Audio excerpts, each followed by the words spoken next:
Guys, आज हम शुरू करेंगे जीओसी पार्ट 2 का लेक्चर नंबर 15।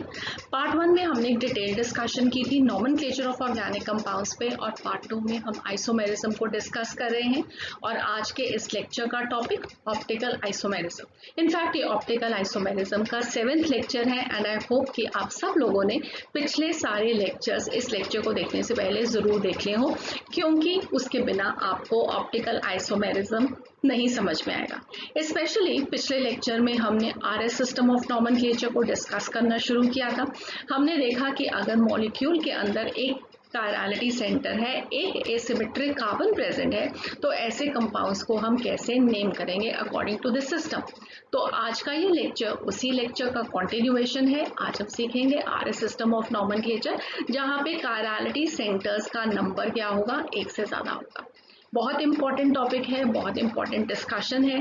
इसमें नेमिंग के अलावा आप और भी बहुत कुछ सीखने वाले हो, जो कि आपके एग्जामिनेशंस के लिए बहुत इंपॉर्टेंट है। तो चलिए आज का ये लेक्चर शुरू करते हैं। मैं हूं डॉक्टर ऋतु जौहर, आपकी एजुकेटर इस channel H2O the A.Z of chemistry से। सो आई होप कि आप लोग आज की ये लर्निंग मेरे साथ एंजॉय करेंगे। तो चलिए शुरू करते हैं। तो isomers with more than one asymmetric carbon की नेमिंग में आरएस सिस्टम ऑफ नॉमेनक्लेचर के जो पिछले लेक्चर में आपने रूल्स सीखे थे, एग्जैक्टली वही रूल्स रहेंगे, एक्सेप्ट यहाँ पे कायरलिटी सेंटर्स का नंबर ज़्यादा है। बिल्कुल वही रूल्स को फॉलो करते हुए हम इन कंपाउंड्स को नेमिंग करेंगे, ठीक है। तो जो मॉलिक्यूल एग्जाम्पल के लिए मैंने यहाँ पे सबसे पहले लिया है, that is 3-bromo-2-butanol। Carbon number 1, carbon number 2, carbon number 3, carbon number 4, 2 पे OH ग्रुप, 3 पे ब्रोमीन है, तो 3-bromo-2-butanol। क्योंकि दो कायरलिटी सेंटर हैं इस मॉलिक्यूल के अंदर, chirality centre number 1 C2 carbon और ये C3 carbon chirality centre number 2। इस पे भी चारों डिफरेंट ग्रुप्स लगे हैं, इस पे भी चारों डिफरेंट ग्रुप्स लगे हैं। कायरलिटी सेंटर 2 हैं, तो आप ऑप्टिकल एक्टिविटी कैसे चेक करोगे इनकी? वेल, आप देखोगे इसमें elements of symmetry, plane of symmetry अगर आप इस तरीके से ड्रॉ करोगे एक प्लेन, तो आपको ये दोनों एक दूसरे के मिरर में झांक्स नहीं दिखेंगे। तो प्लेन ऑफ सिमेट्री इस मॉलिक्यूल में प्रेजेंट नहीं है, किसी भी तरीके से नहीं मिलेगी। सिमिलरली सेंटर ऑफ सिमेट्री भी हम ड्रॉ करेंगे, तो अगर आप इस पॉइंट को, जहाँ पे मेरा कर्सर है, अगर इसको सेंटर मानते हो, आगे आओगे तो OH ग्रुप मिलेगा, पीछे जाओगे तो ब्रोमीन मिलेगा। सेंटर ऑफ सिमेट्री भी इस मॉलिक्यूल में आपको नहीं मिलेगी। हिंस ये मॉलिक्यूल कैसा है? मॉलिक्यूल है डिसिमेट्रिकल मॉलिक्यूल है।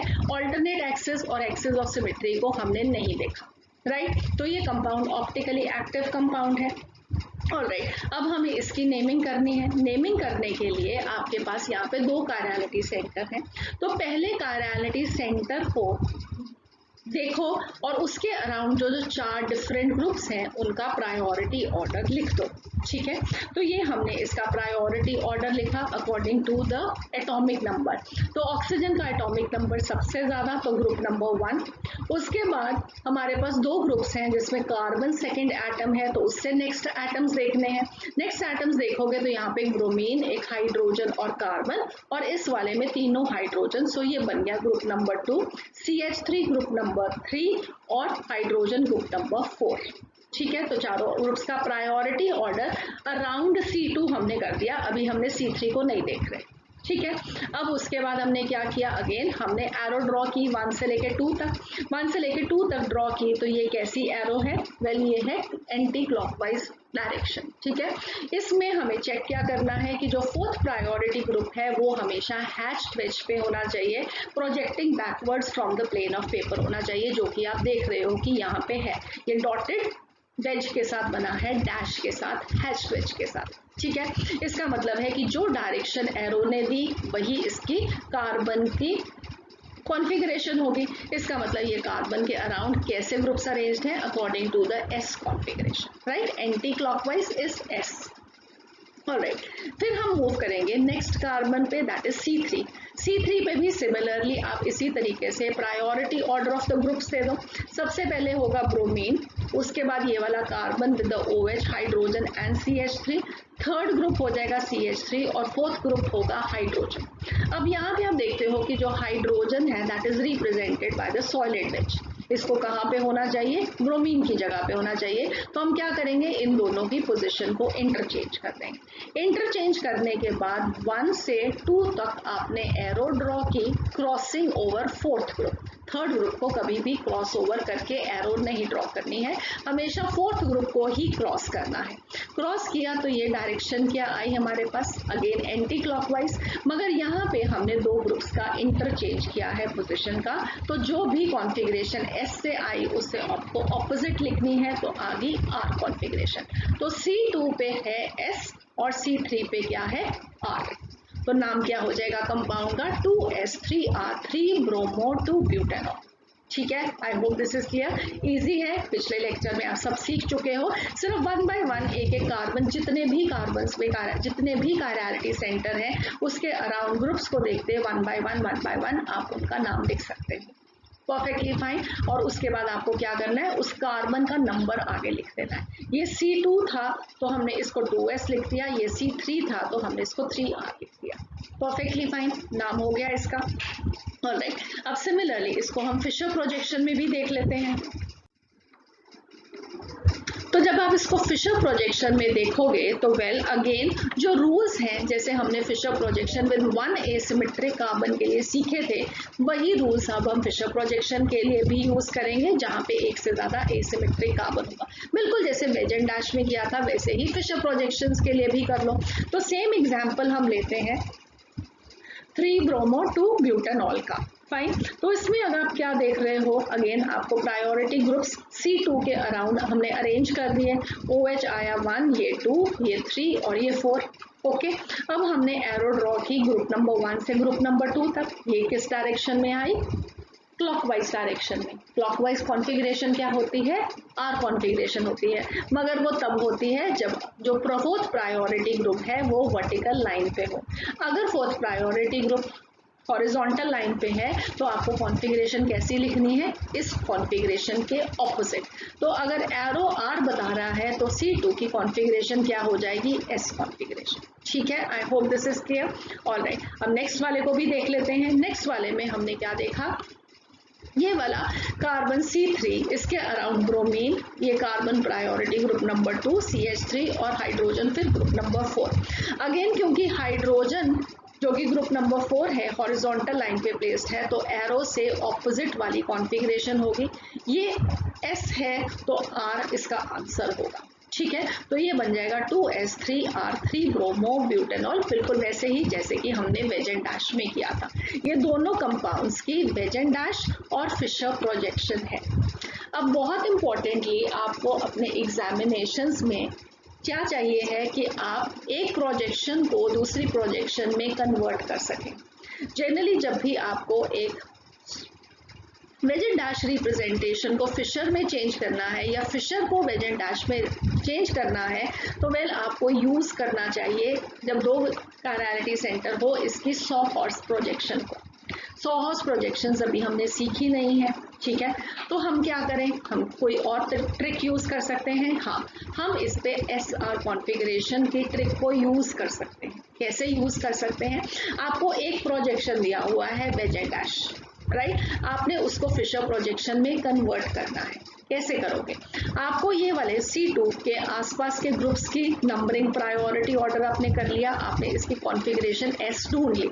तो अब हमने जब यहाँ पे बनाना है तो हमने क्या किया, सबसे पहले ये वाले जो ग्रुप्स आपके कार्बन की मेन चेन है उसको हमने वर्टिकल लाइन पे लिख दिया।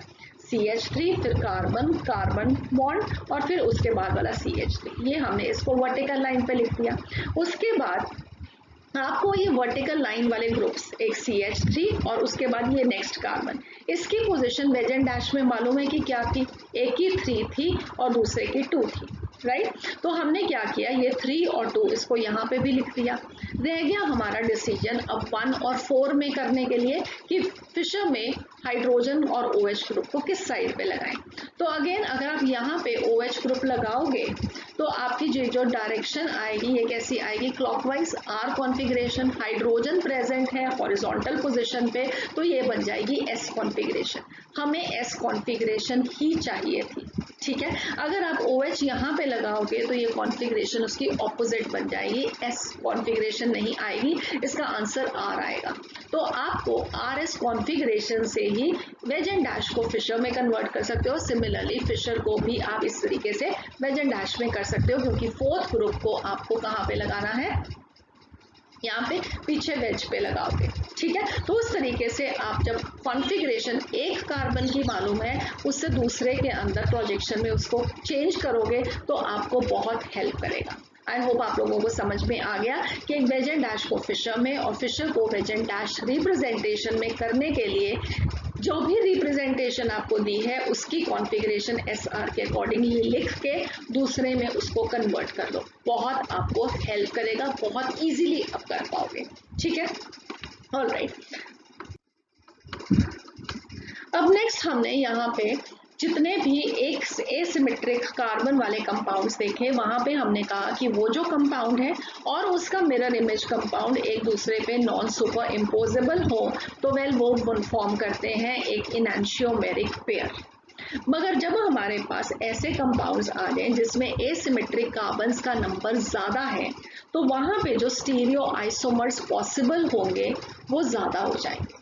ठीक है, और वो कितने ज्यादा हो जाएंगे, कितने होने चाहिए, वेल वो डिपेंड करेगा नंबर ऑफ एसिमेट्रिक कार्बन्स पे। जितना एसिमेट्रिक कार्बन्स का नंबर ज्यादा उतने नंबर ऑफ स्टीरियो आइसोमर्स उस कंपाउंड के लिए पॉसिबल ज्यादा। जो मैक्सिमम नंबर है स्टीरियो आइसोमर्स का उसको हम नंबर ऑफ एसिमेट्रिक कार्बन से ढूंढ सकते हैं। कैसे ढूंढ सकते हैं, वेल अगर हमारे पास एक कंपाउंड हो तो उसके अंदर maximum number of stereo isomers that will be equal to 2 to the power n, जहां पे n is going to be equal to the number of asymmetric carbons। For example 3 bromo 2 butanol में 2 asymmetric carbon थे तो 2 की power 2 हो जाएगी, number of isomers possible 4, number of 4 is maximum possible। इससे कम भी हो सकते हैं, कम कहाँ पे होंगे वो भी आपको एग्जाम्पल के साथ दिखाऊंगी। मगर यहाँ पे सबसे पहले हम 3 ब्रोमो 2 ब्यूटानॉल के 4 स्टीरियो आइसोमर्स देखते हैं। तो ये 4 स्टीरियो आइसोमर्स हैं। कैसे ड्रॉ किया मैंने उनको, हमने सबसे पहले 2s3r वाला 3 ब्रोमो 2 ब्यूटानॉल अभी ड्रॉ किया था। कुछ भी लेकर आपने एक पेरेंट चेन ड्रॉ कर ली with on the plane of paper in bonds को ड्रॉ कर लिया। ठीक है, उसके बाद आपने एक पे H और OH लेना है, एक पे ब्रोमीन और हाइड्रोजन लेना है। किसी को भी पीछे ले जाओ, किसी को भी आगे ले आओ और उस कंपाउंड का नेमिंग कर लो। यहाँ पे जो इस तरीके से हमने इसको लिया इसका नाम 2s3r आया, राइट। ये कंपाउंड कायरल कंपाउंड था, इसका हमने मिरर इमेज ड्रॉ किया। मिरर इमेज ड्रॉ करके हमने इसका नाम लिख दिया, ऑलराइट, हमने इसका नाम लिखा। फिर उसके बाद हमने क्या किया कि कोई भी दो ग्रुप्स को सिमिलर लग के, जैसे फॉर एग्जांपल H और OH को मैंने सेम रख लिया और ब्रोमीन और हाइड्रोजन को मैंने चेंज कर दिया, तो अगेन एक डिफरेंट कंपाउंड बनेगा, एक स्टीरियो आइसोमर और बन जाएगा। ग्रुप्स अराउंड द कार्बन वो सब सेम है, सिर्फ उनकी स्पेशल अरेंजमेंट डिफरेंट है। और ये वाला कंपाउंड इस कंपाउंड का या इस कंपाउंड का मिरर इमेज नहीं है, ठीक है, मगर ये फिर भी एक कायरल मॉलिक्यूल है। ये कायरल मॉलिक्यूल और इसका मिरर इमेज कंपाउंड ये नेक्स्ट सेट ऑफ आइसोमर्स बनता है, ऑलराइट। इसके अलावा आपके पास और कोई कॉम्बिनेशन पॉसिबल नहीं होगा, ऑलराइट। सो इस तरीके से आप इनको ड्रॉ कर सकते हो। ड्रॉ करके अब आपको इनकी नेमिंग करनी है तो वो आप लोगों को आती है कि 2 पोजीशन पे R होगा या S होगा, 3 पोजीशन पे R होगा या S होगा। आप इसको अकॉर्डिंग टू द रूल्स ढूंढ सकते हो। मैंने यहाँ पे सब नाम आपके लिए लिख दिए हैं और आप यहाँ पे देख भी सकते हो ये सारे कंपाउंड्स का जो नाम है वो डिफरेंट आएगा। 2s3r, 2r3s, 2s3s, 2r3r, ठीक है, आई होप। तो ये सारे के सारे स्पेशल अरेंजमेंट इनकी डिफरेंट है। ये चारों के चारों स्टीरियो आइसोमर्स हैं क्योंकि इनका मॉलिक्यूलर फॉर्मूला सेम है, इनका स्ट्रक्चरल फॉर्मूला सेम है, राइट। सिर्फ फर्क कहाँ पे है, स्पेशल अरेंजमेंट ऑफ एटम्स। अब ये वाला कंपाउंड और ये वाला कंपाउंड क्या फॉर्म करते हैं, एक दूसरे के मिरर इमेजेस जो कि नॉन सुपर इम्पोजेबल हैं। तो ये बनेगा एक पेयर ऑफ इनैंशियोमर्स, ये और ये एक पेयर ऑफ इनैंशियोमर्स। अगर आप 1 को और 3 को कंपेयर करेंगे या 1 और 4 को कंपेयर करेंगे तो ये एक दूसरे के मिरर इमेजेस नहीं है, ठीक है, मिरर इमेजेस नहीं है मगर स्टीरियो आइसोमर्स हैं, तो वेल ये क्या हो जाएंगे, डायास्टीरियोमर्स। ठीक है, और धीरे धीरे इसको डेवलप करते हैं। सो अब आप देख सकते हो सेम 3 ब्रोमो 2 ब्यूटेनॉल के ये चारों, अभी हमने वेजेंट डैश रिप्रेजेंटेशन लिखी थी, अब मैंने इसके फिशर प्रोजेक्शंस भी ड्रॉ कर दी, राइट। अब यहाँ पे आपका होमवर्क है कि आप एक एक प्रोजेक्शन को इंटरचेंज करके देखो कि आप उसको कैसे ड्रॉ करोगे। कोई भी डाउट आए तो प्लीज़ आप हमें मेल कर सकते हैं, हम आप कमेंट सेक्शन में हमारे साथ डिस्कस कर सकते हैं, हमें फेसबुक पे भी ज्वाइन कर सकते हैं। हमारे फेसबुक पेज का जो नाम है वो चैनल का ही है, that is H2O the A to Z of chemistry. आप हमें फेसबुक पे भी ज्वाइन कर सकते हैं, कहीं पे भी आप अपने हमारे साथ डाउट्स को शेयर कर सकते हैं। हम आपकी लेवल बेस्ट कोशिश करेंगे कि आपके डाउट्स को सब क्लियर कर सकें, सो दैट आप अपने एग्जामिनेशन में बहुत अच्छे से परफॉर्म कर सकें। Alright, okay. अब हमने इस दोनों को इस तरीके से लिख दिया, ये चारों पॉसिबल है। अब आप यहाँ पे फिशर प्रोजेक्शंस में जब इसकी नेमिंग करोगे तो वो नेमिंग भी बहुत आसान हो जाएगी। कैसे हो जाएगी ये भी बता देती हूँ। अगर हमने इस वाले को 2s3r बोला था, तो इस कार्बन के अराउंड आप देखो और नेक्स्ट मॉलिक्यूल के अराउंड देखो, ये CH3 और इस कार्बन की पोजीशन सेम है, ठीक है, CH3 और ये वाला कार्बन, उसके अराउंड क्या लगा हुआ है वो नहीं, ये वाला कार्बन, राइट। ऑलराइट, इसकी पोजीशन फिक्स्ड है। यहाँ पे H और OH, H है राइट साइड पे, OH है लेफ्ट साइड पे। हमने इस कॉन्फ़िगरेशन को कहा 2s। इसमें क्या हो गया, OH और H ने पोजीशन चेंज कर ली। अगर पोजीशन दो ग्रुप्स ने चेंज की है तो कॉन्फ़िगरेशन क्या हो जाएगी, इनैंशियोमेरिक फॉर्म की, तो ये बन जाएगा इसका 2r, राइट। और यहाँ पे H और Br है, इधर ऑपोजिट हो गया, तो अगर ये 3r था तो ये 3s हो जाएगा। सिमिलरली आप इसमें देखो, HOH था, इधर भी HOH है, 2s था तो ये भी 2s है। यहाँ पे 3r है, ब्रोमीन की पोजीशन चेंज है तो ये 3s हो जाएगा। सिमिलरली अब ये वाला भी देख लो, H और OH, OH और H, ये रहेगा 2r, और H और Br सेम है तो 3r, 2r 3r। Clear, very good, कोई प्रॉब्लम नहीं। ऑलराइट, अभी हमने ये कहा कि ये जो दो कंपाउंड्स हैं ये एक दूसरे के मिरर इमेजेस हैं, ये आप देख भी सकते हो कि एक दूसरे के मिरर इमेजेस हैं, non super imposable mirror images होंगे, राइट। ओके, ये आपको कैसे आप कंफर्म करोगे एक फिशर प्रोजेक्शन में कि एक दूसरे के नॉन सुपर इम्पोजेबल हैं। एक तो आप इस मॉलिक्यूल को आपने इस तरीके से इसके ऊपर रख के देख लिया, राइट। यहाँ पे H और OH है, यहाँ पे OH और H है, तो ये एक दूसरे पे सुपर इम्पोज कंप्लीटली नहीं होंगे। और दूसरा चीज जो आपको करना है वो ये है कि फिशर प्रोजेक्शन को इन द प्लेन ही मूव करना है by an angle of 180 degree, ठीक है। 180 डिग्री के एंगल पे इसको घुमाओगे, ऐसे ही पेपर पे पड़े, ठीक है। तो हमने क्या किया, ये CH3 ग्रुप को यहाँ पे ऊपर ले आए, ये वाला CH3 ग्रुप नीचे चला गया।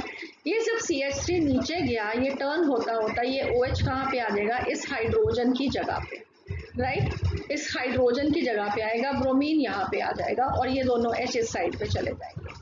जब अब आप इनको सुपर इम्पोज करोगे तो यहाँ पे OH ग्रुप प्रेजेंट है C3 के साथ, यहाँ पे C2 के साथ, अगेन ये नॉन सुपर इम्पोजेबल बनेंगे। सो वी से कि these are not identical molecules, they are what, they are enantiomers, right. और RS कॉन्फ़िगरेशन से भी आप देख सकते हो कि ये एक दूसरे के इनैंशियोमर्स हैं। कैसे, यहाँ पे 2s था C2 के, यहाँ पे 2r हो गया, ठीक है। तो इनैंशियोमर में क्या होता है, कॉन्फ़िगरेशन अगर एक की s होती है तो दूसरे की r होनी चाहिए। दूसरा कायरलिटी सेंटर देखा, ये 3r है, ये 3s है, तो इस वाले कायरलिटी सेंटर पे भी जो अरेंजमेंट है वो डिफरेंट है, r का s का r। इसका मतलब है ये दोनों कैसे होंगे, ये दोनों होंगे इनैंशियोमर्स, राइट। और अगर आप ये नेक्स्ट वाला देखोगे, इसमें क्या है, एक 2s है, एक 2s है, एक 3r है, एक 3r है, तो ये एक दूसरे के इनैंशियोमर्स नहीं हो सकते क्योंकि यहाँ पे भी 3r है, 2s है और इधर भी 2s है। सिमिलर कॉन्फ़िगरेशन नहीं होनी चाहिए कायरलिटी सेंटर्स की फॉर द इनैंशियोमेरिक पेयर, ठीक है। सो आपको याद क्या रखना है कि enantiomers they have opposite configuration at both asymmetric carbons, जबकि डायास्टीरियोमर्स में कॉन्फ़िगरेशन सेम होगी at least on one asymmetric carbon. समझ में आ गया। अगर हमारे पास ये 2s है, ये भी 2s है, एक 3R है, एक 3S है, तो ये कैसा पेयर फॉर्म करेंगे? डायास्टीरियोमेरिक पेयर।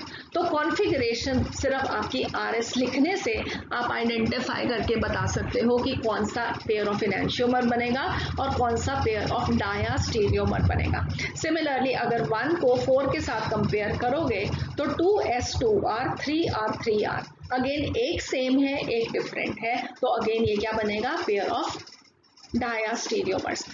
ये को और इसको थर्ड और फोर्थ को अगर आप कंपेयर करोगे 2S 2R 3S 3R, तो ये क्या बनेगा? Pair of enantiomers. तो बहुत इंपॉर्टेंट ये हमेशा याद रखना, आपको एग्जामिनेशन में बहुत हेल्प करेगा कि इनैंशियोमर्स की opposite configuration at both asymmetric carbons, whereas diastereomers में एक कार्बन पे कॉन्फ़िगरेशन सेम होगी और दूसरे पे डिफरेंट होगी। आप इसको यहाँ पे भी चेक कर सकते हो, आपको यही मिलेगा। ठीक है, समझ में आ गया? Great.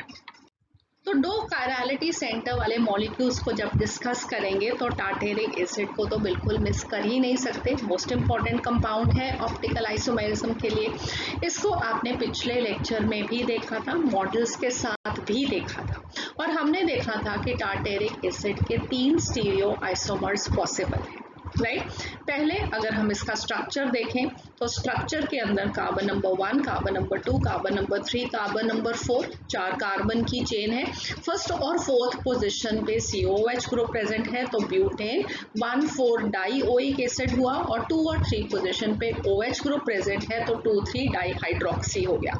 2,3 dihydroxy butane 1,4 dioic acid, IUPAC name of the compound, right. उसके बाद हमने इसके अंदर क्या चेक किया? कायरलिटी सेंटर, 2 कायरलिटी सेंटर हैं C2 और C3, जहां पे 4 डिफरेंट ग्रुप्स लगे हुए हैं।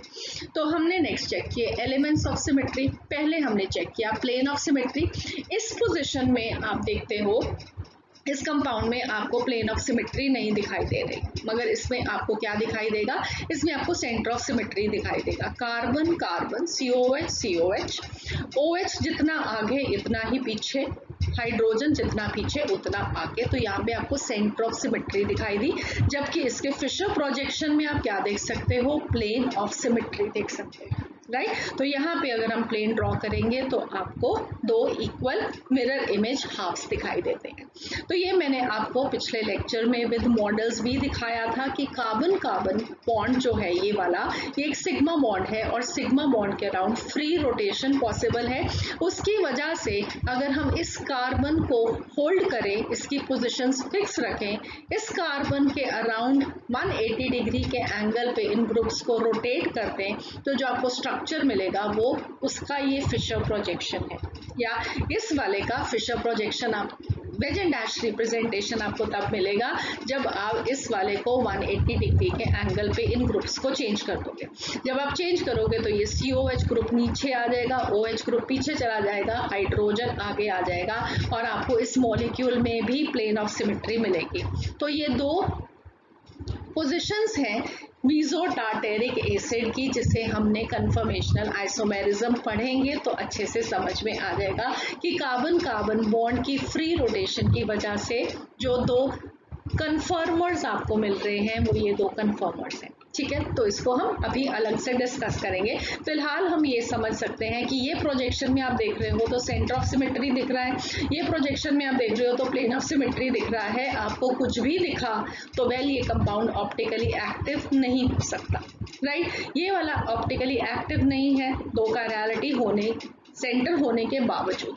अब हमने क्या किया? H और OH की पोजीशन को सेम रखते हुए H और OH की यहाँ पे C3 के अराउंड पोजीशन को चेंज किया, तो हमें एक और स्टीरियो आइसोमर मिल गया।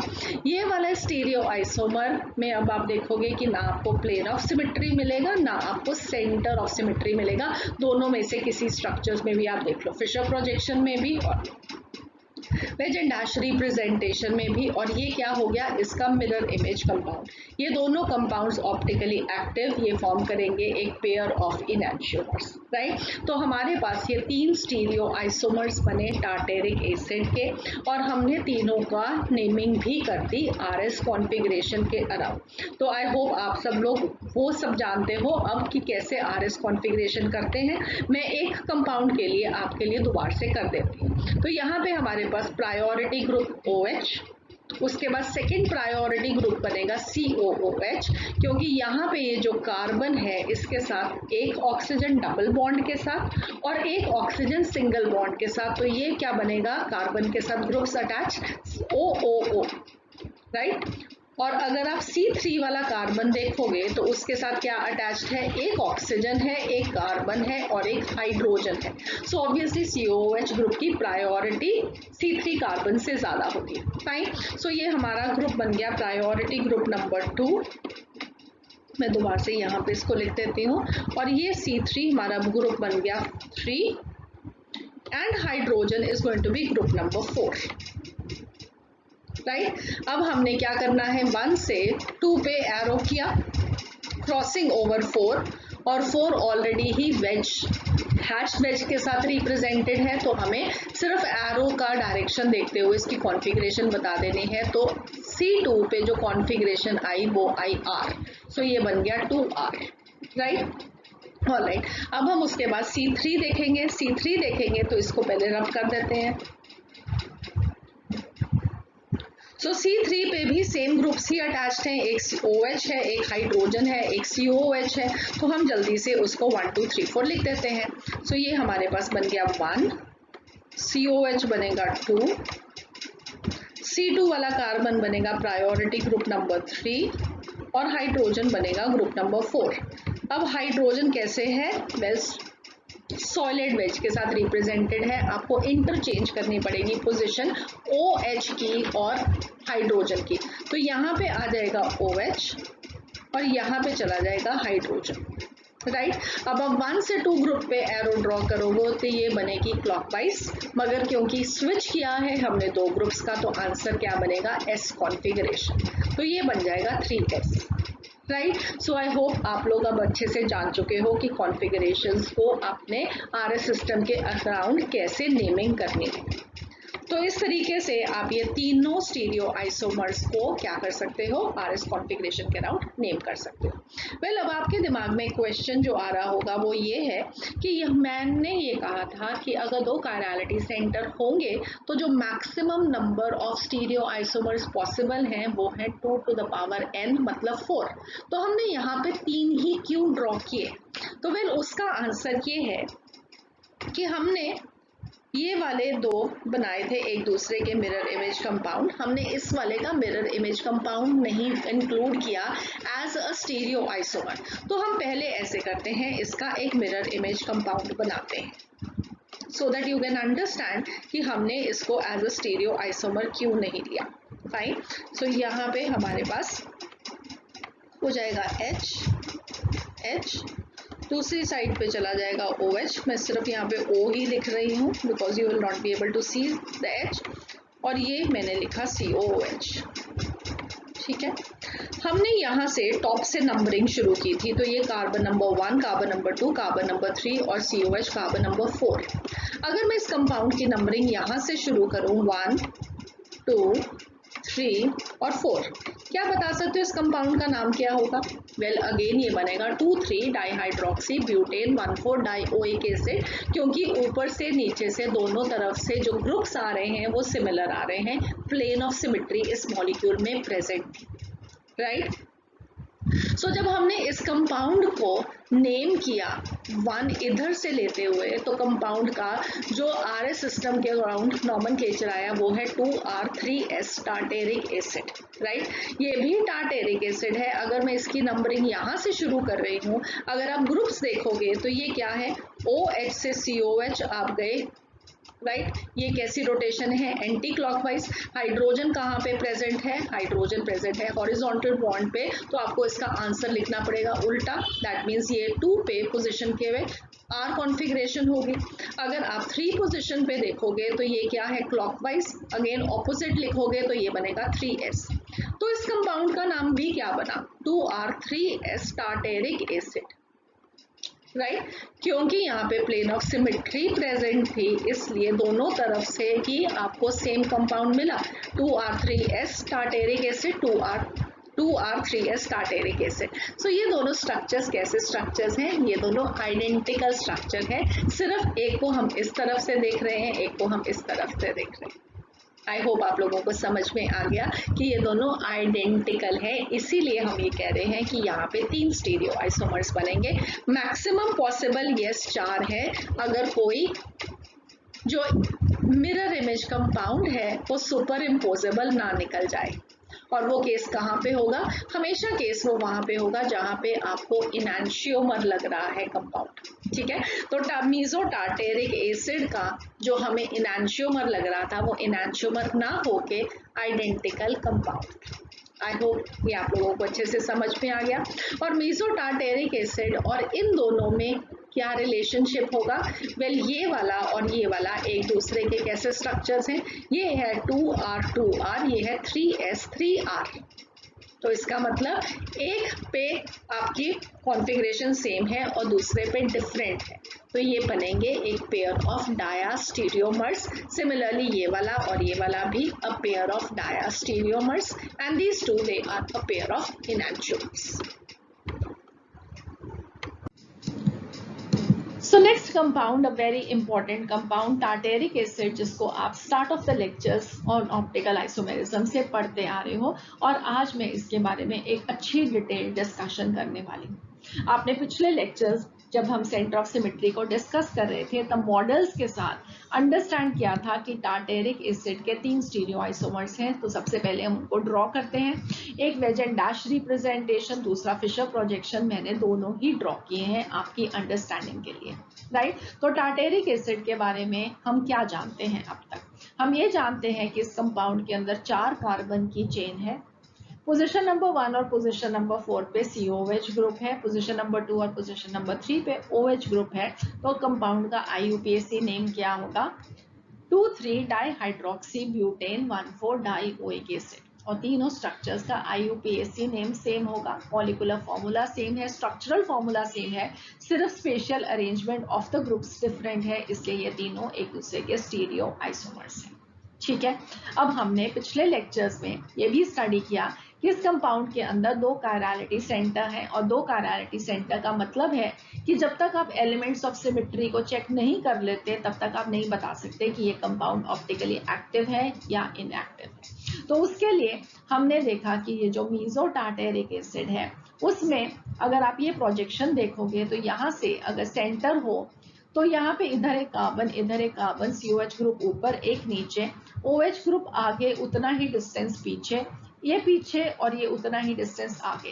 तो इस पॉइंट से हम जब इक्वी डिस्टेंट ऑपोजिट डायरेक्शन में जाते हैं तो हमें सिमिलर ग्रुप्स मिलते हैं, इसलिए इस कंपाउंड में एक सेंटर ऑफ सिमेट्री प्रेजेंट है, इसलिए ये क्या हो जाएगा? Optically inactive. दूसरा हमने ये भी सीखा था पिछले लेक्चर में, आपको मैंने मॉडल्स के साथ ये दिखाया था, इनकेस आपने पिछले लेक्चर को नहीं देखा है तो please do watch that, right. उसमें मैंने आपको मॉडल के साथ समझाया था कि जब भी आपके पास एक सिग्मा बॉन्ड होगा उसके अराउंड फ्री रोटेशन पॉसिबल है, इसलिए जब हम इस कार्बन कार्बन बॉन्ड को, एक कार्बन को फिक्स रखते हुए दूसरे को रोटेट करोगे तो इसके साथ साथ इसके ग्रुप्स भी रोटेट कर जाएंगे, और जब वो ऐसी 180 डिग्री के एंगल पे हम रोटेशन करेंगे तो क्या होगा? वेल, हमें इस कंपाउंड के अंदर एक प्लेन ऑफ सिमेट्री मिलेगी, जो कि आप यहाँ पे इस फिशर प्रोजेक्शन में देख सकते हो। इनफैक्ट प्लेन ऑफ सिमेट्री को फिशर प्रोजेक्शन में देखना आसान है और सेंटर ऑफ सिमेट्री को देखना मुश्किल है। ठीक है, तो हमने यहाँ पे प्लेन ऑफ सिमेट्री बनाई, हमने देखा कि ये ऊपर वाला हाफ और नीचे वाला हाफ एक दूसरे के आइडेंटिकल मिरर इमेज हाफ्स है। इस कंपाउंड में प्लेन ऑफ सिमेट्री भी प्रेजेंट है। तो ये दोनों जो रिप्रेजेंटेशंस हैं वेल एक ही कंपाउंड की 2 कन्फर्मेशंस की हैं, जिसे कि आपने नेक्स्ट ऑप्टिकल आइसोमेरिज्म के बाद कन्फर्मेशनल आइसोमेरिज्म में स्टडी करना है। ठीक है, मगर हमने देखा कि ये कंपाउंड चाहे किसी भी कॉन्फर्मेशन में था, वेल ये कंपाउंड ऑप्टिकली इनएक्टिव है। नेक्स्ट अब हमने देखा ये स्ट्रक्चर में अब यहाँ पे फिशर प्रोजेक्शन में देख सकते हो कि डिफरेंस क्या है, कि यहाँ पे H और OH, ये H और OH की पोजीशन इंटरचेंज्ड है। ठीक है, ये वाला स्ट्रक्चर वेल आप देखोगे कि ना तो इसके अंदर प्लेन ऑफ सिमेट्री प्रेजेंट है, ना इस वाले में आप देख सकते हो कि सेंटर ऑफ सिमेट्री प्रेजेंट है। अगर आप आगे गए तो OH, उतना ही डिस्टेंस पीछे गए तो एक हाइड्रोजन मिला, ना सेंटर ऑफ सिमेट्री ना plane of symmetry, optically active compound है। यहाँ पे भी 2 कायरलिटी सेंटर, यहाँ पे भी 2 कायरलिटी सेंटर, ये ऑप्टिकली इनएक्टिव, ये ऑप्टिकली एक्टिव, ठीक है। यहाँ पे डिसिमेट्री एब्सेंट है, सिमेट्रिकल स्ट्रक्चर है, यहाँ पे डिसिमेट्री प्रेजेंट है। सिमिलरली ये इसका मिरर इमेज कंपाउंड है, ये एक दूसरे पे नॉन सुपर इम्पोजेबल होंगे, इसलिए हम इसको कहेंगे ए पेयर ऑफ एनांशियोमर्स। एक फिशर प्रोजेक्शन में आप इसको चेक भी कर सकते हो कि वाकई में ये नॉन सुपर इम्पोजेबल है। आपने इसको इसके ऊपर रख के देखा, आपने देखा कि ये सुपर इम्पोजेबल नहीं है। कंफर्म करने के लिए आपने इन दोनों मॉलिक्यूल्स में से किसी एक मॉलिक्यूल को 180 डिग्री के एंगल पे रोटेट किया। रोटेट करने के बाद आप कैसा स्ट्रक्चर ड्रॉ करोगे? वेल, ये COH ग्रुप, ये COH ग्रुप, क्योंकि सिमिलर थे तो आपने जब नीचे वाले को ऊपर लेके जाओगे, ऊपर वाले को नीचे लेके आओगे तो सेम ही रहेगा। अब ये जो OH है, जब आप इसको घुमाओगे तो ये कहाँ पे आ जाएगा? यहाँ आ जाएगा, राइट। तो मैं इसको ऐसे OH ग्रुप लिख सकती हूँ। ये वाला H जब आप घुमाओगे तो यहाँ इसकी पोजीशन पे आ जाएगा, ये ऐसे आ जाएगा। सिमिलरली ये OH नीचे जाएगा, ये H। तो घुमाने पे भी वेल आपको ये सिमिलर स्ट्रक्चर मिला, इसलिए ये कंपाउंड और इसका मिरर इमेज कंपाउंड 180 डिग्री के रोटेशन पे भी आपको सुपर इम्पोजेबल नहीं मिले, इसलिए ये दोनों कंपाउंड्स एनांशियोमर्स हैं, ठीक है। आई होप आप लोगों को ये अच्छे से समझ में आ गया। ऑलराइट, अब हम बात करते हैं कि ये जो मीजो कंपाउंड है, हमारे पास इसकी भी एक मिरर इमेज स्ट्रक्चर है। अब इसका मिरर इमेज अगर आप स्ट्रक्चर देखोगे तो वेल, इन दोनों का आपस में रिलेशनशिप क्या है? क्या ये दोनों एक दूसरे पे सुपरपोजेबल हैं या नॉन सुपरइम्पोजेबल हैं? क्या ये आइडेंटिकल हैं या ये एनांशियोमर्स हैं? तो उसके लिए हमने अगेन क्या किया? वेल, हमने एक दूसरे पे इनको रख के देखा तो हमें लगा कि ये दोनों एक दूसरे पे सुपर इम्पोजेबल नहीं है, क्योंकि यहाँ पे H है, यहाँ पे OH है। बट अगेन हमें क्या करना है? इसको 180 डिग्री के एंगल पे रोटेट भी करके देखना है। अब हमने जब इसको 180 डिग्री के एंगल पे रोटेट किया तो अगेन अब मैं इसको दोबारा से लिखती हूँ यहाँ पे, ठीक है। आई होप दिस इज क्लियर। ये COH सेम है तो ऐसे ही रहेंगे। अब ये वाला जो H घूमा है तो ये घूम के कहाँ पे जाएगा? इस जगह पे आएगा, राइट। अगर ये यहाँ पे आएगा तो हमने इसको H लिख दिया। इसको घुमाओगे तो ये इसकी जगह पे चल जाएगा, ऊपर आ जाएगा। अब और ये OH क्या होंगे? यहाँ पे इस तरीके से आ जाएंगे। अब आप इस कंपाउंड को और इस कंपाउंड को एक दूसरे के साथ कंपेयर करो तो क्या है? ये आइडेंटिकल मॉलिक्यूल्स हैं, ठीक है। इसीलिए हम ये कहते हैं कि यहाँ पे टार्टेरिक एसिड के 3 ही स्टीरियो आइसोमर्स हैं। आपने अभी स्टडी किया था कि जो maximum number of stereo isomers possible for a compound है वो है 2 to the power n। 2 to the power n का मतलब है अगर यहाँ पे 2 कायरलिटी सेंटर हैं तो 4 स्टीरियो आइसोमर्स होने चाहिए थे। मगर हमने क्या देखा कि उनमें से जो एक स्ट्रक्चर हमने ड्रॉ किया वो एक आइडेंटिकल स्ट्रक्चर मिला, आइडेंटिकल स्ट्रक्चर मिला, इसीलिए तो हमने कहा कि 3 स्टीरियो आइसोमर्स पॉसिबल है। ये स्ट्रक्चर और ये स्ट्रक्चर एक दूसरे के मिरर इमेजेस हैं जो कि एक दूसरे पे सुपरपोजेबल है, इसलिए ये दोनों आइडेंटिकल है।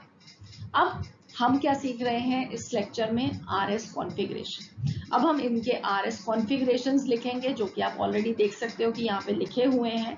और RS कॉन्फ़िगरेशन से हम कैसे जल्दी से बता सकते हैं कि जो कंपाउंड्स हैं वो एनांशियोमर्स हैं, डायस्टेरियोमर्स हैं या आइडेंटिकल हैं, ठीक है। तो सबसे पहले हम ऊपर वाले एक एग्जाम्पल में कॉन्फ़िगरेशन को लिख देते हैं।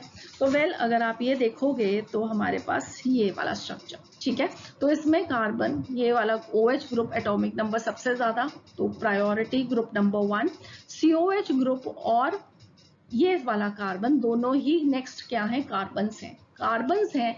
और हमें इसके एडजेसेंट ग्रुप्स देखने हैं तो यहाँ पे एक कार्बन के साथ डबल बॉन्डेड ऑक्सीजन और एक OH ग्रुप। तो ये कार्बन के साथ क्या लगा हुआ है? O और O according to rule number 2 जो कि आपने पिछले लेक्चर में सीखा था, ठीक है। और ये वाले कार्बन के साथ क्या लगा हुआ है? एक O, एक C और एक H। इसलिए COH ग्रुप की प्रायोरिटी क्या होगी? कायरलिटी सेंटर C3 कार्बन से ज्यादा होगी, ठीक है।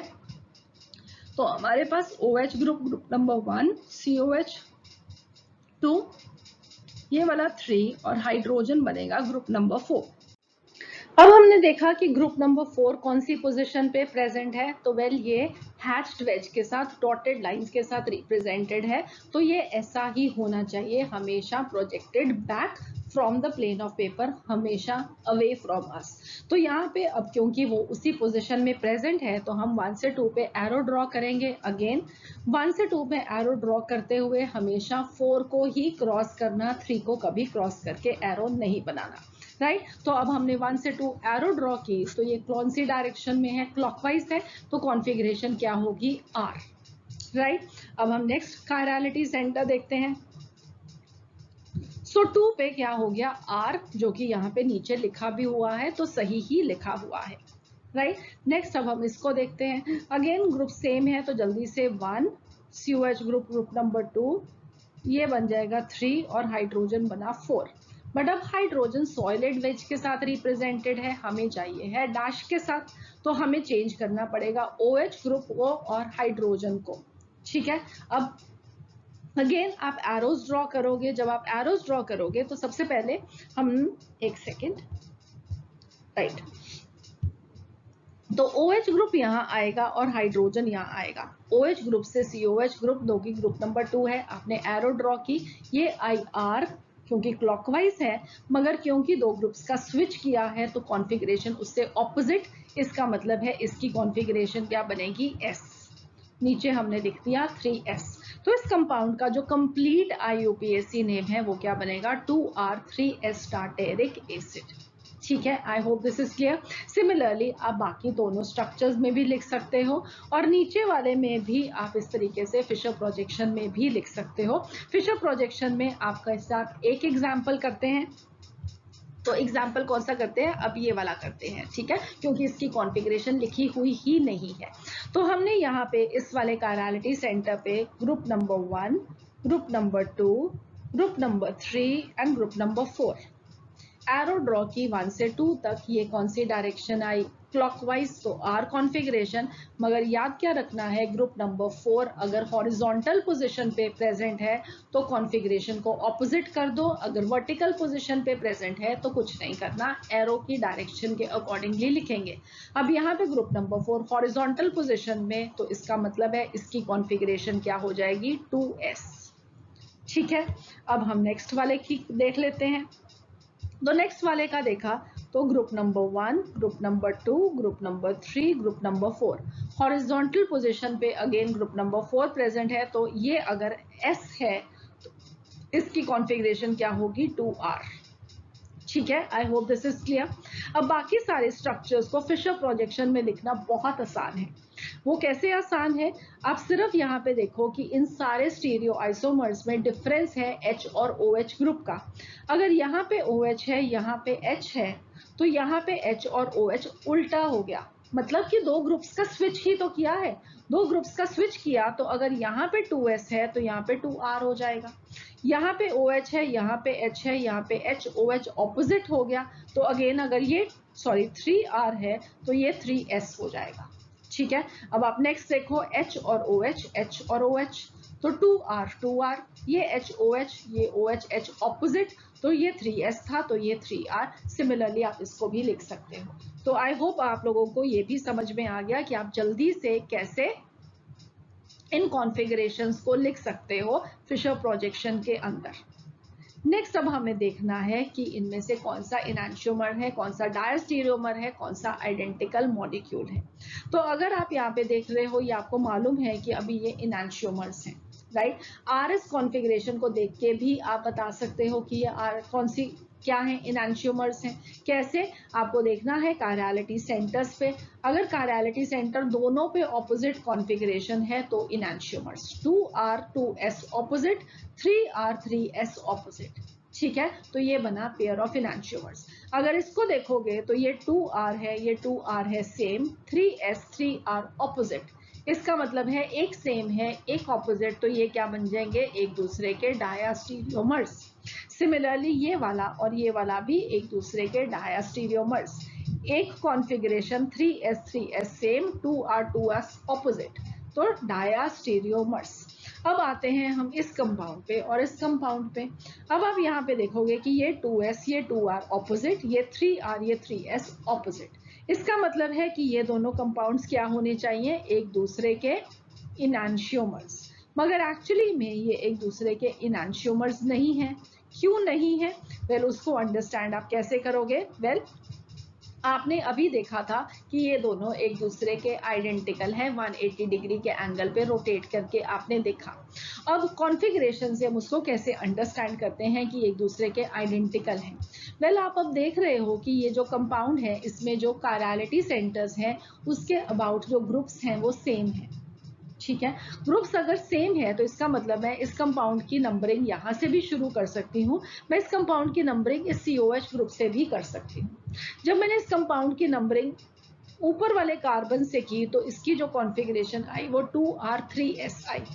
जब मैं इस कंपाउंड की नंबरिंग नीचे से करूंगी तो मेरे पास ये जो C3 है वो C2 बन जाएगा और जो C2 है वो C3 बन जाएगा। अब C2 पे कॉन्फ़िगरेशन क्या थी? वेल, S कॉन्फ़िगरेशन थी, तो अब ये क्या बन जाएगा, यहाँ पे S लिखूंगी।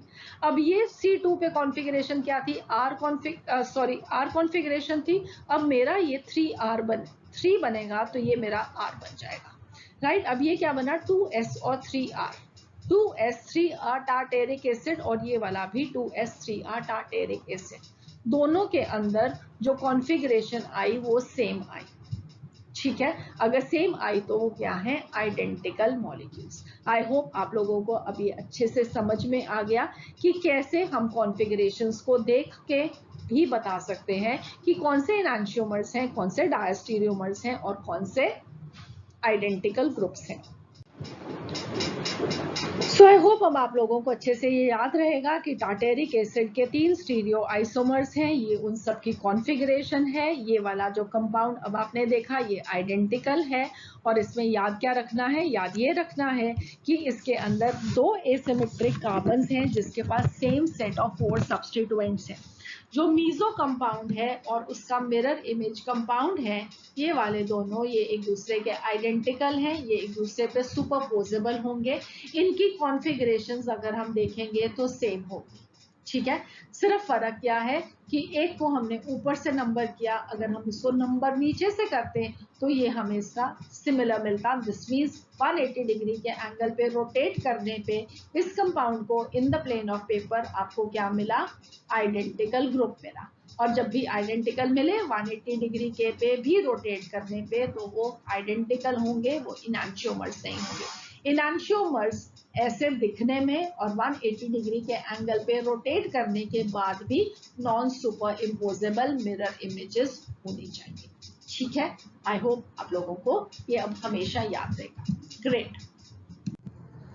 सो अभी अब आपने टार्टेरिक एसिड की डिस्कशन में देखा कि एक मीजो टार्टेरिक एसिड है। तो मीजो वर्ड हम क्या सिर्फ टार्टेरिक एसिड के किसी एक कंपाउंड के लिए यूज करते हैं या और भी ऐसे कंपाउंड्स हैं जिसके अंदर हम ये मीजो वर्ड यूज कर सकते हैं? तो लेट अस अंडरस्टैंड कि ये मीजो वर्ड हमने क्यों यूज किया। तो मीजो फॉर्म्स या मीजो कंपाउंड ऐसे कंपाउंड हैं जिसके अंदर एक कायरल मॉलिक्यूल्स हैं, ऐसे एक कायरल मॉलिक्यूल्स जिसके पास कायरलिटी सेंटर है। तो कायरलिटी सेंटर होने के बावजूद अगर मॉलिक्यूल्स एक कायरल हो, ऑप्टिकल एक्टिविटी ना शो करते हो, तो ऐसे कंपाउंड्स को हम क्या बोलेंगे? Meso compounds. राइट, तो ये कंपाउंड प्लेन पोलराइज्ड लाइट को रोटेट नहीं कर सकते हैं, जीरो रोटेशन होगी। फॉर एग्जाम्पल हम ये कंपाउंड देखते हैं, एक एग्जाम्पल आप टार्टेरिक एसिड में ऑलरेडी देख चुके हो, तो एक और एग्जाम्पल हम देखते हैं। यहाँ पे स्ट्रक्चर है 2,3-ब्यूटेल डाइऑल। अगर आप यहाँ पे देखोगे तो ये वाला कार्बन नंबर 2 और कार्बन नंबर 3 ये क्या है? कायरलिटी सेंटर्स है। तो इस मॉलिक्यूल में भी 2 कायरलिटी सेंटर है क्योंकि 2 कार्बन ऐसे हैं जिसके आसपास 4 डिफरेंट ग्रुप्स लगे हुए हैं। राइट, तो इसमें अब हमने जब स्टीरियो आइसोमर्स ड्रॉ किए तो वेल हमारे पास ये 3 स्टीरियो आइसोमर्स आए, 2 इनैंशियोमेरिक फॉर्म और एक मीजो फॉर्म। ये मीजो फॉर्म क्यों है? अगेन आप देख सकते हो इस मॉलिक्यूल के अंदर 2 कायरलिटी सेंटर है मगर फिर भी इसके अंदर क्या प्रेजेंट है? एक प्लेन ऑफ सिमेट्री। राइट, तो इस स्ट्रक्चर में आपने क्या देखा कि 3 ना कि 4 स्टीरियो आइसोमर्स हैं, बिल्कुल जैसे कि टार्टेरिक एसिड में देखा था।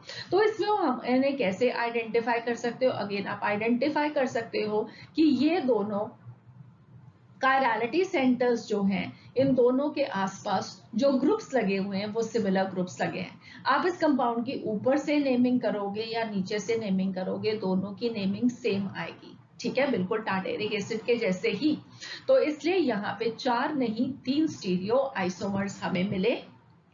जो 2R3R और 2S3S वाले कंपाउंड्स हैं, 2 पे R 2 पे S, ऑपोजिट कॉन्फ़िगरेशन 3 पे R 3 पे S, ऑपोजिट कॉन्फ़िगरेशन। ये हो गए एक दूसरे के इनैंशियोमर्स। अगर ये हो गए एक दूसरे के इनैंशियोमर्स तो इसका मतलब है प्लेन पोलराइज्ड लाइट को ये इक्वल अमाउंट में रोटेट करेंगे बट ऑपोजिट डायरेक्शन में, ठीक है। और जो थर्ड है that is a 2R and a 3S, जो कि ये स्ट्रक्चर होगा, वेल ये अपने मिरर इमेज पे सुपर इम्पोजेबल होगा। और उसकी मिरर इमेज अगर आप ऊपर से ही नंबर करोगे तो वेल इसमें क्या होगा, OH इस साइड पे होंगे दोनों, H इस साइड पे होंगे। ऊपर से ही नंबरिंग करोगे, अगर इसमें 2R3S है तो उसमें 2S3R होगा, मगर आप ऑपोजिट साइड से नंबरिंग करोगे तो आपको बिल्कुल टार्टेरिक जैसे सेम मिलेगा, इसलिए ये दोनों आइडेंटिकल होंगे, ठीक है। So I hope this is clear. This is because of this the molecule, this is achiral and this the third stereoisomer, this is optically inactive. Achiral molecules therefore जिनके पास stereogenic centres हो उनको हम क्या बोलेंगे, मेसोफॉर्म्स।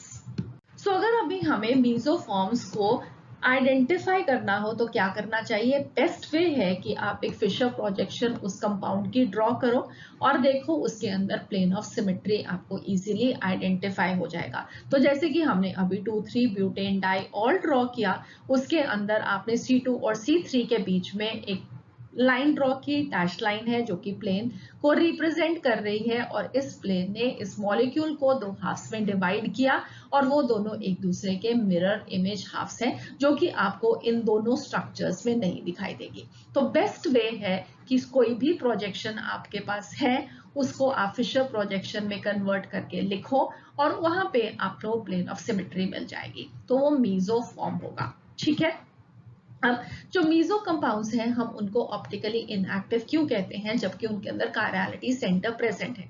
तो इसको आप ये अंडरस्टैंड करो कि इसमें अगर एक की कॉन्फ़िगरेशन S है तो दूसरे की कॉन्फ़िगरेशन R है, राइट। अगर एक chirality centre plane polarised light को क्लॉकवाइज डायरेक्शन में रोटेट करेगा तो दूसरा chirality centre plane polarised light को एंटी क्लॉकवाइज डायरेक्शन में रोटेट करेगा, राइट। उसका मतलब ये है कि इंटरनल कंपनसेशन की वजह से ये मॉलिक्यूल्स क्या हैं, ऑप्टिकली इनएक्टिव हैं। मॉलिक्यूल के अंदर ही प्लेन पोलराइज्ड लाइट का जो इफेक्ट आ रहा है वो ऑपोजिट टू ईच अदर आ रहा है, वो एक दूसरे के इफेक्ट को कैंसिल करते जा रहे हैं। अगर सपोजिटली एक ने प्लेन पोलराइज्ड लाइट को 10 डिग्री क्लॉकवाइज रोटेट किया तो दूसरे ने 10 डिग्रीज एंटी क्लॉकवाइज रोटेट कर देना है, तो net effect plane polarised light की जीरो ऑप्टिकल रोटेशन होगी, ठीक है। So I hope this is clear. Internal compensation की वजह से meso compounds they are considered to be optically inactive. So अभी आपने जो एग्जाम्पल्स देखे उनमें आपने देखा कि जो maximum number of stereo isomers है किसी भी कंपाउंड का वो किस पे डिपेंड करता है, कायरलिटी सेंटर्स पे। अगर कायरलिटी सेंटर्स का नंबर n है तो maximum number of stereo isomers 2 to the power n है, मगर हमने अपने एग्जाम्पल्स में देखा कहीं पे तो वो number 2 to the power n आ रहा है और कहीं उससे कम आ रहा है। जैसे कि टार्टेरिक एसिड के एग्जाम्पल में हमने देखा 2 कायरलिटी सेंटर थे मगर स्टीरियो आइसोमर्स 3 ही निकले, 4 नहीं निकले। तो कहाँ पे 3 होंगे, कहाँ पे 4 होंगे, कहाँ पे सारे एनांशियोमेरिक पेयर्स मिलेंगे, कहाँ पे मेसोफॉर्म मिलेंगे? वेल आप लोगों को अगर अपने एग्जामिनेशन में सही आंसर देना है तो अब मैं आपको उसके लिए एक ट्रिक बताने वाली हूँ। विदाउट राइटिंग द स्ट्रक्चर्स हम इन फॉर्मूलाज के हेल्प के साथ जल्दी से अपना आंसर लिख पाएंगे। और उसमें करना क्या होगा? वेल उसमें आपको जो स्टीरियो आइसोमर्स का नंबर है याद रखना है कि किस पे डिपेंड करेगा। वेल वो डिपेंड करेगा नंबर ऑफ कायरलिटी सेंटर्स पे और कायरलिटी सेंटर्स के नेचर पे, क्या वो डिसिमिलर है या वो सिमिलर है। डिसिमिलर सिमिलर का मीनिंग क्या होगा कि जो कायरलिटी सेंटर्स के आसपास के चार ग्रुप्स हैं, अगर वो फॉर एग्जांपल दो कायरलिटी सेंटर हैं तो दोनों कायरलिटी सेंटर्स के लिए सारे के सारे चार ग्रुप्स आइडेंटिकल हैं तो वो होंगे सिमिलर कायरलिटी सेंटर्स। अगर उनमें से एक भी ग्रुप डिफरेंट हो गया तो वो हो गए डिसिमिलर कायरलिटी सेंटर्स। ठीक है, तो सपोजिटली हमारे पास ऐसे मॉलिक्यूल्स हो जिसमें डिसिमिलर कायरलिटी सेंटर हो, तो उसमें जो नंबर ऑफ ऑप्टिकल आइसोमर्स हैं वेल वो डिपेंड करेगा number of chirality centre to the power n पे। ऑप्टिकल आइसोमर्स का नंबर होगा 2 to the power n, mesoform होंगे 0, total number of stereo isomers होंगे number of optical isomers plus the number of mesoforms, that is 2 to the power n plus 0, तो 2 to the power n। अगर molecules के पास dissimilar chirality centre है तो optical isomers का number और stereo isomers का नंबर वही मैक्सिमम पॉसिबल स्टीरियो आइसोमर्स वाला है, that is 2 to the power n। तो चलिए एक एग्जांपल देखते हैं। सो एग्जांपल है हमारे पास ब्यूटेन 1,2,3 ट्राइऑल, 4 कार्बन की chain, carbon number 1, carbon number 2, carbon number 3, carbon number 4, position number 1, position number 2 और पोजीशन नंबर 3 पे OH ग्रुप्स। कायरलिटी सेंटर्स को ऑलरेडी मार्क किया हुआ है, यहाँ पे C2 और C3 कायरलिटी सेंटर है क्योंकि इनके पास 4 डिफरेंट ग्रुप्स हैं। आई होप आप सब लोग कायरलिटी सेंटर्स को अब बहुत आसानी से आइडेंटिफाई कर सकते हो।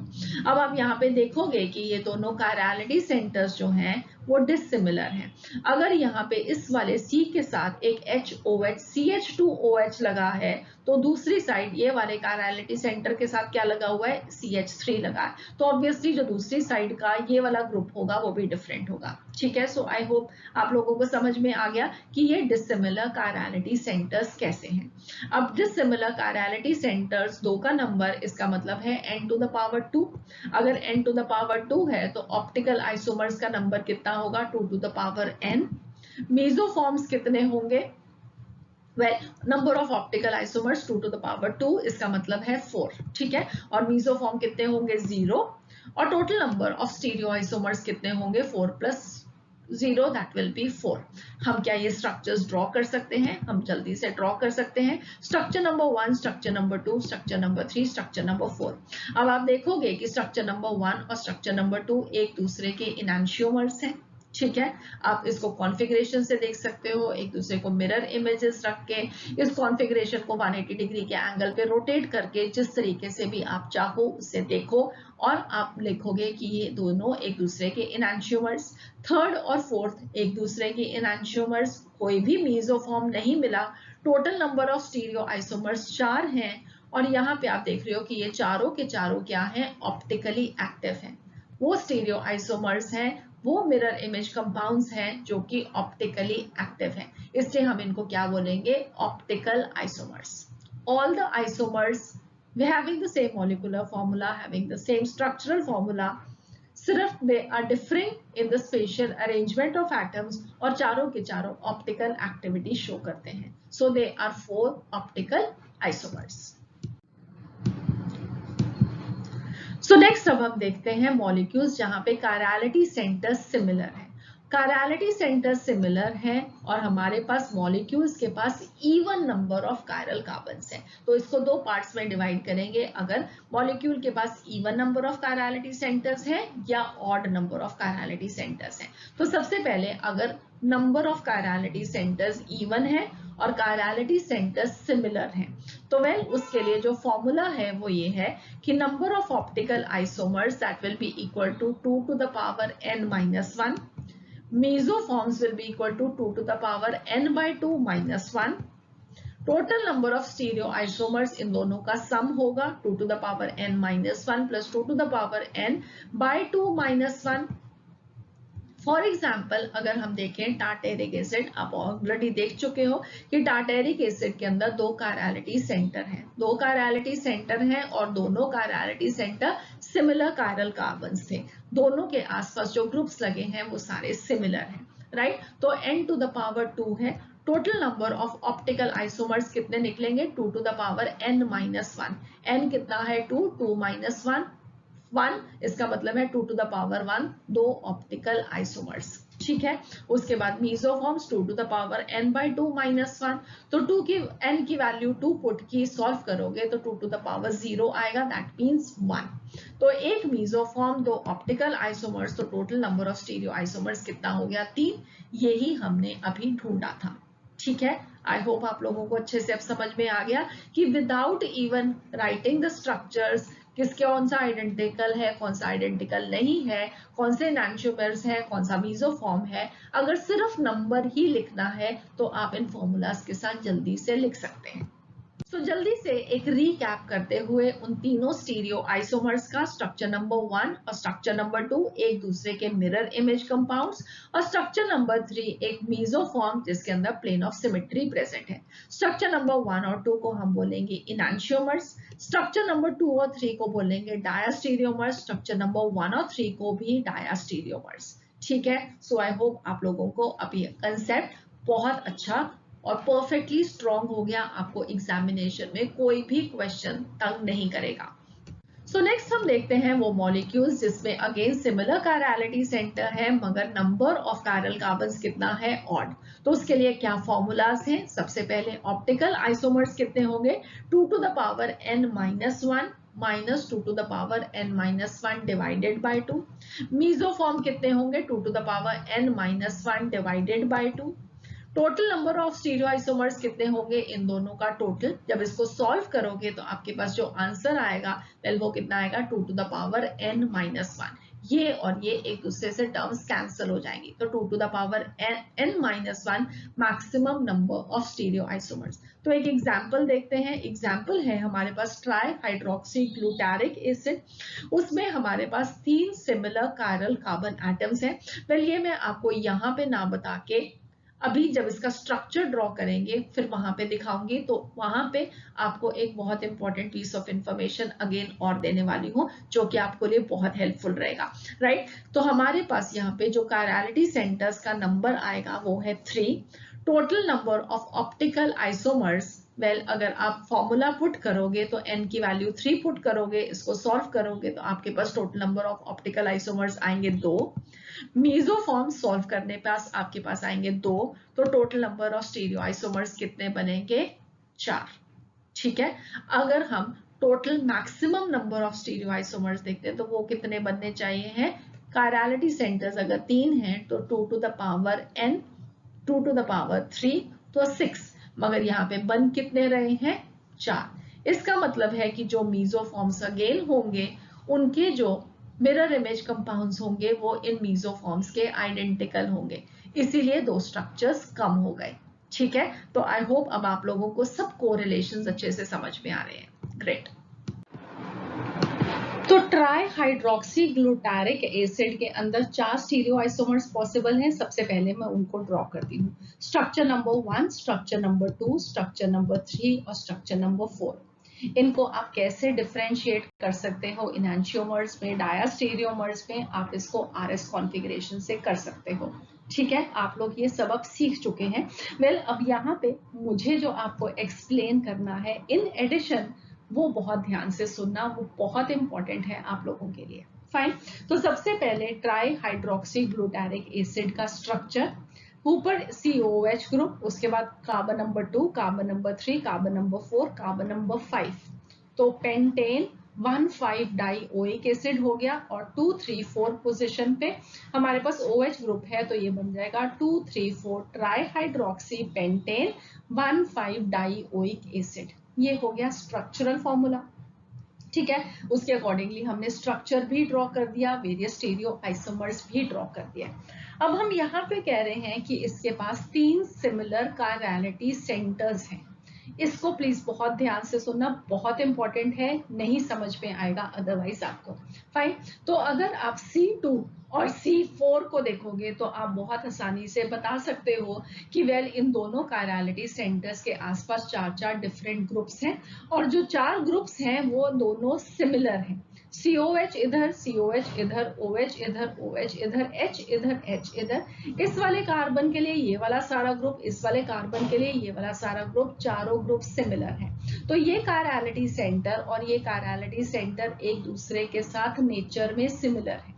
ठीक है, अब हम बात करते हैं इस वाले कायरलिटी सेंटर की, दैट इज C3 कार्बन, जो कि स्ट्रक्चर नंबर 1 में और स्ट्रक्चर नंबर 2 में आपको अंडरस्टैंड करना है। ठीक है, अब यहाँ पे अब आप देखोगे, अगर ये वाला कार्बन हम लेंगे तो इसके एक साइड पे H है, दूसरी साइड पे OH ग्रुप है।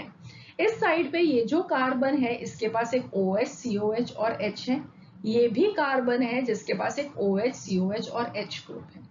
तो क्या ये दोनों ग्रुप्स जो इस कार्बन के साथ जुड़े हुए हैं वो सिमिलर नहीं है? यस, वो तो सिमिलर है। एक साइड पे ये वाला और ये साइड पे ये वाला, ये तो आइडेंटिकल ग्रुप्स हुए। तो हम इस C3 को एक कायरलिटी सेंटर कैसे कह सकते हैं? कायरलिटी सेंटर तो वो होगा जिसके आसपास के चारों डिफरेंट ग्रुप्स होंगे। यहाँ पे तो दो ग्रुप सिमिलर होंगे, तो ये तो कायरलिटी सेंटर होना ही नहीं चाहिए, और हम इसको तो कायरलिटी सेंटर के नंबर में गिन रहे हैं। तो हमने ऐसा क्यों किया? वेल, हमने ऐसा इसलिए किया क्योंकि अगर आप इन दोनों कार्बन्स की C2 और C4 की कॉन्फ़िगरेशन लिखो तो आपको मिलेगा कि ये दोनों की कॉन्फ़िगरेशंस जो हैं वो डिफरेंट हैं। तो let us right that, right? तो ये हो गया हमारे पास ग्रुप नंबर 1, ये हो गया ग्रुप नंबर 2, ये हो गया ग्रुप नंबर 3 और ये हो गया ग्रुप नंबर 4। तो आप कहाँ से एरो ड्रॉ करोगे? 1 से लेके 2 तक एरो ड्रॉ करोगे, मगर हाइड्रोजन जो ग्रुप नंबर 4 है वो हॉरिजॉन्टल पोजीशन पे प्रेजेंट है, तो जो कॉन्फ़िगरेशन होगी वो एरो के ऑपोजिट होगी। तो इसकी कॉन्फ़िगरेशन क्या हो जाएगी? S configuration. सिमिलरली अगर आप नीचे वाला देखोगे तो ये हमारे पास हो गया ग्रुप नंबर 1, ये ग्रुप नंबर 2, ये अगेन ग्रुप नंबर 3 और ये ग्रुप नंबर 4। अगेन आप जब एरो ड्रॉ करोगे तो कहाँ करोगे? 1 से लेके 2 तक एरो ड्रॉ की। हाइड्रोजन अगेन हॉरिजॉन्टल पोजीशन पे है तो ऑपोजिट, तो ये हो गया R। अब C2 की जो कॉन्फ़िगरेशन है वो है 2s और C4 की जो कॉन्फ़िगरेशन है वो है R। ठीक है, दोनों की कॉन्फ़िगरेशंस क्योंकि ऑपोजिट हैं इसलिए हम C3 को क्या बोलते हैं? हम C3 को बोलते हैं एक pseudo chirality centre. Chirality centre है भी है और नहीं भी है। इसलिए है क्योंकि इसके आसपास की जो कॉन्फ़िगरेशंस हैं वो डिफरेंट है, और नहीं है क्योंकि जो ग्रुप्स अटैच थे वो सिमिलर ग्रुप्स थे। ठीक है, तो आई होप आप लोगों को समझ में आ गया कि आप एक सूडो कायरलिटी सेंटर को कैसे आइडेंटिफाई करोगे। ग्रुप्स सारे के सारे सेम मगर कॉन्फ़िगरेशंस डिफरेंट, ऐसे कायरलिटी सेंटर को हम क्या बोलेंगे? Pseudo chirality centre. ठीक है, आई होप आपको समझ में आ गया। तो अब हमारे पास इसमें इसलिए 3 कायरलिटी सेंटर है, 2 असल वाले कायरलिटी सेंटर और एक pseudo chirality centre. Perfectly fine. और हमने इसको सिमिलर की कैटेगरी में क्यों लिया? क्योंकि हमारे पास जो 2 कायरलिटी सेंटर्स हैं उनका जो नेचर है वो बिल्कुल सेम है, और जो तीसरा कायरलिटी सेंटर है वो सेंटर में प्रेजेंट है, और उससे आप अप जा रहे हो और डाउन जा रहे हो तो आपके पास सिमिलर नेचर ऑफ ग्रुप्स मिलता है। तो हमने इसको क्या किया? तीनों को सिमिलर कायरलिटी सेंटर्स के अंदर इंक्लूड किया। ऑलराइट, तो अब हमारे पास इस कंपाउंड में 3 कायरलिटी सेंटर्स हो गए, और आपने फॉर्मूला के साथ ढूंढ लिया कि इसके 4 ऑप्टिकल आइसोमर्स हैं, सॉरी 2 ऑप्टिकल आइसोमर्स हैं, 2 मेसोफॉर्म्स हैं, और टोटल नंबर ऑफ जो स्टीरियो आइसोमर्स है वो 4 है। तो 1 और 2 के बीच में कैसा रिलेशन है? वेल, अगर हम मिरर ड्रॉ करके देखेंगे तो क्या होगा? ये दोनों एक दूसरे के नॉन सुपरइम्पोजेबल मिरर इमेजेस मिलेंगे, इसलिए ये दोनों एक दूसरे के इनैंशियोमर्स। अगर आप इनकी कॉन्फ़िगरेशंस लिखोगे तो कायरलिटी सेंटर्स पे जो कॉन्फ़िगरेशन आपको मिलेगी तीनों कायरलिटी सेंटर्स पे वो डिफरेंट मिलेगी। ठीक है, उसके बाद हम नेक्स्ट देखते हैं कि स्ट्रक्चर नंबर 3 के अंदर अगर आप OH, कार्बन और हाइड्रोजन में एक प्लेन ड्रॉ करेंगे, इन तीनों को हाफ हाफ में डिवाइड करते हुए, तो 2 जो हाफ्स बनेंगे वो एक दूसरे के मिरर इमेज हाफ्स बनेंगे, राइट? ये वाला और ये वाला एक दूसरे के मिरर इमेज हाफ। तो ये कैसा स्ट्रक्चर बनेगा? वेल, इसमें प्लेन ऑफ सिमेट्री प्रेजेंट है, इसलिए ये एक मीजो कंपाउंड है। कायरलिटी सेंटर्स के होते हुए भी ये एक एक कायरल मॉलिक्यूल है, इसलिए ये एक मीसो कंपाउंड है। सिमिलरली स्ट्रक्चर नंबर 4 में भी हम ऐसे ही एक प्लेन ऑफ सिमेट्री ड्रॉ कर सकते हैं, इसलिए ये भी एक मीसो कंपाउंड है। तो प्लेन ऑफ सिमेट्री की वजह से स्ट्रक्चर नंबर 3 और स्ट्रक्चर नंबर 4 मीसो फॉर्म्स हैं। सो नेक्स्ट अब हम देखते हैं डायास्टीरियोमर्स में और इनैंशियोमर्स में सारे डिफरेंसेस को। वेरी इंपॉर्टेंट कि आप लोगों को इसकी एक प्रॉपर अंडरस्टैंडिंग हो, ठीक है। तो डायास्टीरियोमर्स क्या होते हैं, इनैंशियोमर्स क्या होते हैं, विद बहुत सारे एग्जांपल्स आपने ऑलरेडी देखा हुआ है। तो जल्दी से सबसे पहले इनकी डेफिनेशन। तो डायास्टीरियोमर्स वो स्टीरियो आइसोमर्स हैं जिनका आपस में एक मिरर इमेज रिलेशनशिप नहीं होता है। इनैंशियोमर्स वो स्टीरियो आइसोमर्स हैं जिनका आपस में एक मिरर इमेज रिलेशनशिप होता है। डायास्टीरियोमर्स के अंदर जो फिजिकल प्रॉपर्टीज होंगी वो डिफरेंट होंगी। Melting points, boiling points, solubility, specific rotation, वो वैल्यूज डिफरेंट आएंगी। जबकि इनैंशियोमर्स की जो फिजिकल प्रॉपर्टीज होती हैं वो सिमिलर होती हैं, ठीक है। और ये वाला जो डिफरेंस है इसको हमने नेक्स्ट लेक्चर में यूज भी करना है, कैसे यूज करना है ये आपको समझाएंगे, ठीक है। तो these can be separated by physical methods like fractional distillation, crystallisation etcetera, क्योंकि इनकी फिजिकल प्रॉपर्टीज डिफरेंट है। इनैंशियोमर्स की फिजिकल प्रॉपर्टीज सिमिलर है, तो हम इनको फिजिकल मीन से सेपरेट नहीं कर सकते। डायास्टीरियोमर्स की अगर हम प्लेन पोलराइज्ड लाइट की रोटेशन देखेंगे तो वो सेम डायरेक्शन में भी हो सकती है मगर वो डिफरेंट होगी, ऑपोजिट डायरेक्शन में भी हो सकती है मगर वो वैल्यूज कभी भी सिमिलर नहीं आएंगी, ठीक है। और इनैंशियोमर्स में क्या होगा, हमेशा रोटेशन जो होगी वो ऑपोजिट डायरेक्शन में होगी और जो उस रोटेशन का एक्सटेंट है वो हमेशा सिमिलर होगा। एक इनैंशियोमर प्लेन पोलराइज्ड लाइट को क्लॉकवाइज डायरेक्शन में रोटेट करेगा तो दूसरा एंटी क्लॉकवाइज डायरेक्शन में, but to the same amount. Diastereomers की जो केमिकल प्रॉपर्टीज हैं फिजिकल प्रॉपर्टीज के जैसे वो भी डिफरेंट होंगी। अगर वो एक ही एक आरएल रीजेंट के साथ रिएक्ट कर रहे हैं तो उनका जो रेट ऑफ रिएक्शंस होंगे वो डिफरेंट होंगे। इनैंशियोमर्स की आइडेंटिकल केमिकल प्रॉपर्टीज होती हैं, जब वो एक आरएल रीजेंट के साथ रिएक्ट करते हैं सेम रेट पे रिएक्ट करेंगे, बट जब ये इनैंशियोमर्स ऑप्टिकली एक्टिव कंपाउंड्स के साथ रिएक्ट करते हैं तो वहां पे हम इनके बीच में भी डिफरेंस देखेंगे। तो ये सब चीजें आप लोगों ने धीरे धीरे नॉलेज गेन करोगे, बहुत सारा कुछ और सीखोगे।